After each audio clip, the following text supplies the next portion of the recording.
ब्रह्मा जी की, और उसमें दक्षा का आगमन हुआ। दक्ष के आने पे सब खड़े हो गए, पर त्रिदेव खड़े नहीं हुए। ब्रह्मा जी खड़े नहीं हुए, भगवान विष्णु खड़े नहीं हुए, भोले बाबा भी खड़े नहीं हुए। अब नया नया पद मिला था दक्ष को, प्रजापति का पद। जिसको पद मिलता है उसको एक चीज उपहार में मिल जाती है, क्या? मद। पद के साथ गिफ्ट मिल जाता है फ्री में, मद। नहीं को वस जन्मा जगमाही, प्रभुता पाए जाहे मद नाही। पद के साथ मद मिल ही जाता है, उसको पचाना बहुत कठिन होता है।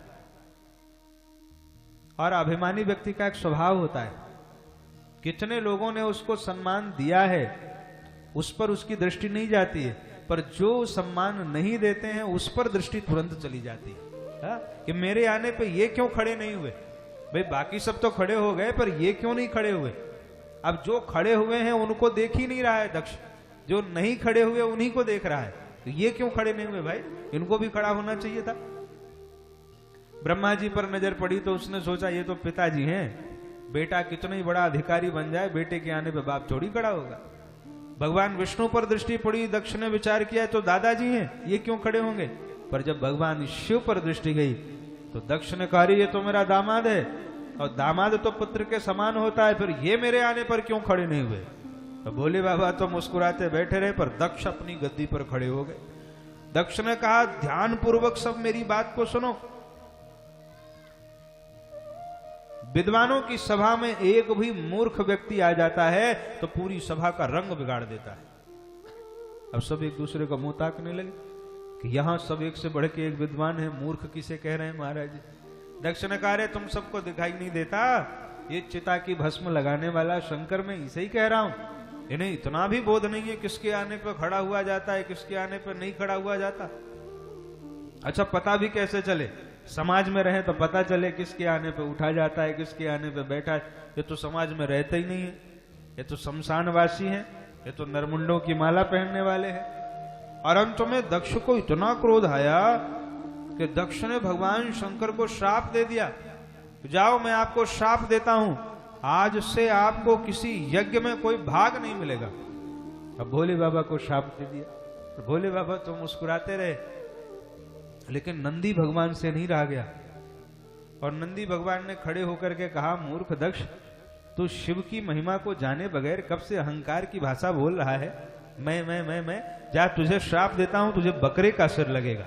और इसी प्रकार मैं तो करते रहना, श्राप दे दिया। जब नंदी भगवान ने श्राप दिया तो दक्ष के पक्ष से भृगु महाराज खड़े हो गए। भृगु महाराज ने कहा नंदीश्वर ये ससुर दामाद के बीच का मामला था, वो समझ लेते, तुम क्यों बीच में पड़े? जाओ हम तुम्हें श्राप देते हैं, शिव जी के जितने गण हैं सब पाखंडी हो जाएं। तो भोले बाबा के सब गण खड़े हो गए, बाबा हमें श्राप दिया, जाओ हम भी श्राप देते हैं, तुम्हारे जैसे जो चाटुकार लोग हों वो भिखमंगे हो जाएं सब। अब तो महाराज भोले बाबा ने सोचा ये स्वागत समारोह हो रहा है कि श्राप समारोह हो रहा है? एक दूसरे को श्रापा श्रापी श्राप दे रहे हैं, उधर से ये दे रहे हैं। भगवान शंकर चुपचाप उठे और अपने पूरे समाज को लेकर के वहां से चले गए। भगवान भूल गए इस बात को, क्योंकि वो महादेव है। भगवान शिव के जैसा कोई देव नहीं, इसलिए भूल गए भगवान। एक बार किसी ने हमसे पूछा, बोले महाराज जी भोले बाबा खड़े ही हो जाते तो क्या हो जाता? ससुर जी तो थे, आए थे, खड़े हो जाते। तो हमने भी विनोद में कह दिया, हमने कहा बताओ तुम्हारे कमरे में मच्छर आता है तो तुम खड़े हो जाते हो क्या? क्या मतलब महाराज? हमने कहा नहीं, जैसे तुम्हारे कमरे में मच्छर आता हो तुम खड़े होके कहते हो आइए श्रीमान मच्छर महोदय आपका स्वागत है, हम कृतार्थ हो गए जो आप हमारे कमरे में प्रवेश किए, ऐसा कहते हो क्या? बोले हम क्यों कहेंगे। हमने कहा क्यों नहीं कहोगे, मच्छर है, वो मच्छर आया तुम्हारे कमरे। अरे तो मच्छर की मेरे सामने औकात क्या?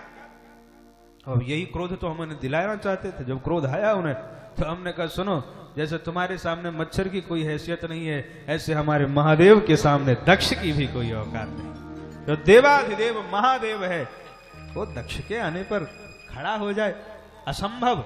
वो काल स्वरूप परमात्मा है, कालों के काल है, महाकाल है, भगवान शिव है।